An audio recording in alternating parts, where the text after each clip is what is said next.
Introduction. Who doesn't like wearing garments made of silk? The shimmer of silk and its soft touch makes it choice of one and all. Silk saris of India are world famous. In India, silk is considered auspicious and is associated with festivals and celebrations. Be it Diwali, Dasara, or Durga Puja, or a betrothal, wedding, or arrival of a new member in the family, silk adds grace to the occasion. In this lesson, we will learn about the characteristics and types of silks and also understand how the silk fabric is obtained from silkworms. Objectives. At the end of this lesson, you'll be able to understand what silk is, know the history of silk, list the characteristics of silk, explain the life cycle of a silk moth, describe the process of obtaining silk from cocoon. Silk is a natural protein fiber of exceptional strength, texture, and luster. The shimmer of silk fiber is the result of its triangular, prism-like structure. Silk is produced by many insects such as silkworms, bees, wasps, and ants that use it for building their nests. Spiders also produce silk, but the silk produced by silkworms only is processed into silk fabric. Silk was discovered first in China by a Chinese empress as far back as 3500 BC. In India, there is evidence that silk was in use during the Indus Valley civilization. Today, India is the second largest producer of silk. Bulk of it is produced in Karnataka. India is also the largest consumer of silk in the world.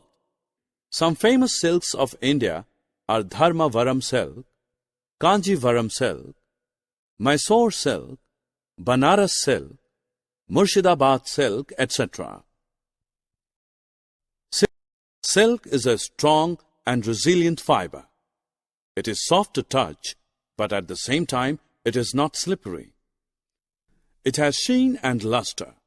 It is hypoallergenic, that is to say, it causes less allergies in human beings. It absorbs moisture. Silk is warm in winters and cool in summers.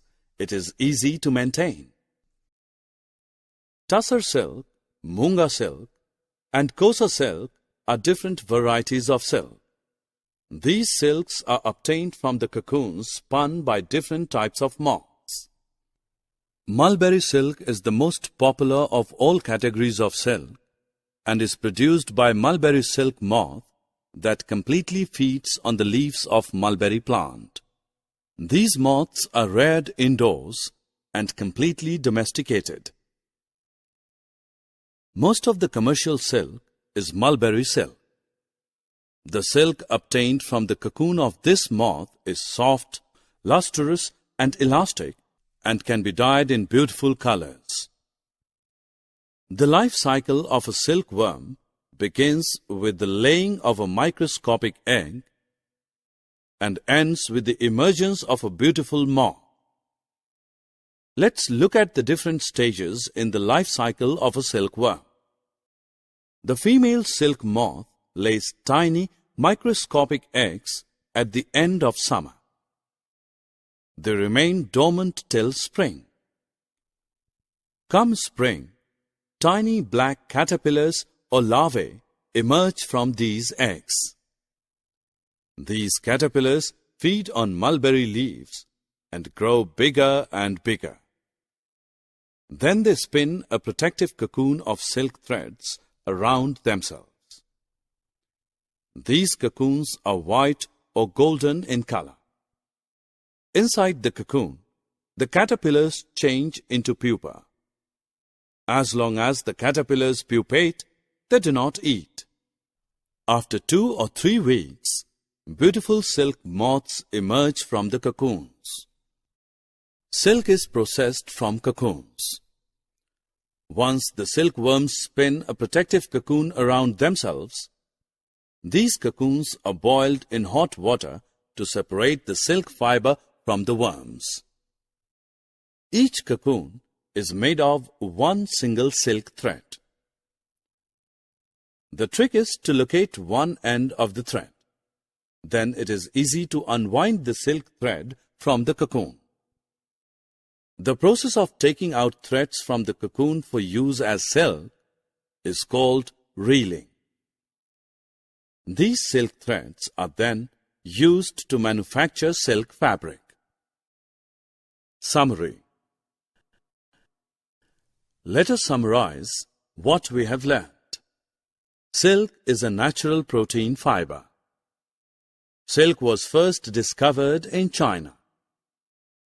Silk is strong and resilient. Silkworms are caterpillars of silk moth. Silk fiber is obtained from the cocoons spun by silk.